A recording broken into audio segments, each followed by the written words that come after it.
What's up guys, it's Trace from Jig Out Outdoors. Today I'm going to be showing y'all how we're going to make some homemade salt. We were down at Edisto Beach and this is just regular salt water. So what we're going to do first is we're going to filter it because this could have like sand and stuff. So I'm going to show you how to filter it out.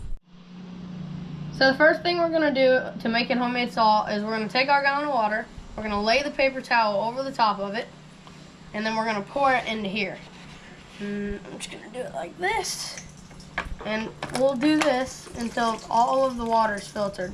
And you kind of got to squeeze to make it go faster, but we're just going to do this.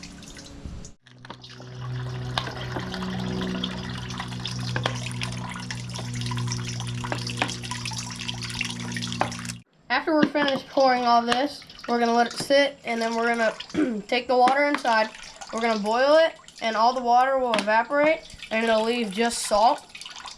And then we'll let the salt dry out, so then we can actually use the salt on like everyday foods and stuff.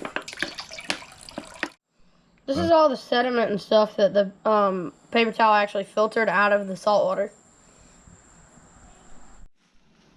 So we had to bring the pot inside because our burner outside ran out of propane. We're going to boil it down to the right consistency and then take the salt, put it on a pan, and put it in the oven so it'll dry it out. And it's pretty simple, and that's all we're going to do.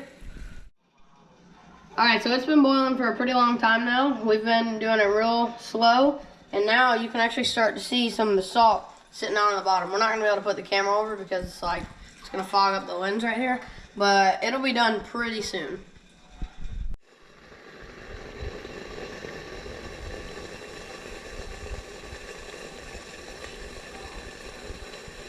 Alright, so now you're really starting to be able to see the salt. That's all salt.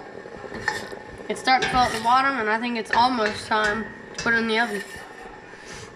Alright, so we just got the salt to a good concentration, and it looks like this. So it only looks like this. It's clumped together because it's still damp. So we're actually going to put it in this oven. You can use your regular oven, but it's just more convenient because it's right here. We're going to put it on that pan, throw it in there at about 200 degrees, and that'll get the rest of the moisture out.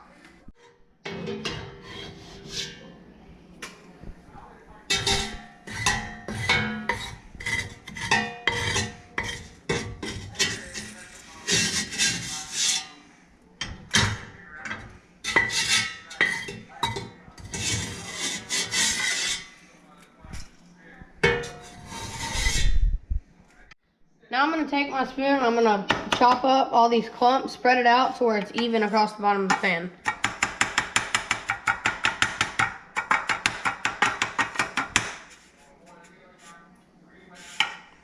Just spread it out, and that should be good. So we're going to put our salt in the oven for about 8 to 10 minutes. We don't want to overcook it, but we're just going to do it to where we get all of the water out of it. So I'm going to go ahead and put this in there. And we close it, and we set a timer. Alright, so we just got done cooking our salt. We ended up cooking it for about 25 to 30 minutes because it just wasn't drying out. When we took it out, we used this to smash up all the clumps so it would cook evenly and dry faster. So right now I'm going to take it out, and as you can see, there's a little bit of clumps like right there, but not much. I'm going to take my spoon, and I'm going to start scooping it all into our container.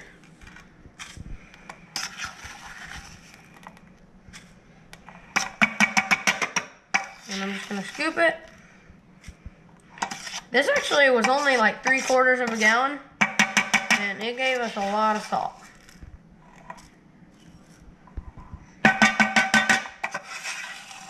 Almost done. And now I think I'm just going to dump the rest. And there's how much salt we made out of 3/4 a gallon of water, salt water. Alright, so I have my sister Ellie Hayes here. She's going to taste the salt and tell us if it tastes like salt or not. Does it taste like salt? Taste like salt? Yeah, definitely. Alright, well, that's how we made salt out of just a gallon of salt water. Hope you like this video. Please like, subscribe, and I'll catch you on the next one. Peace.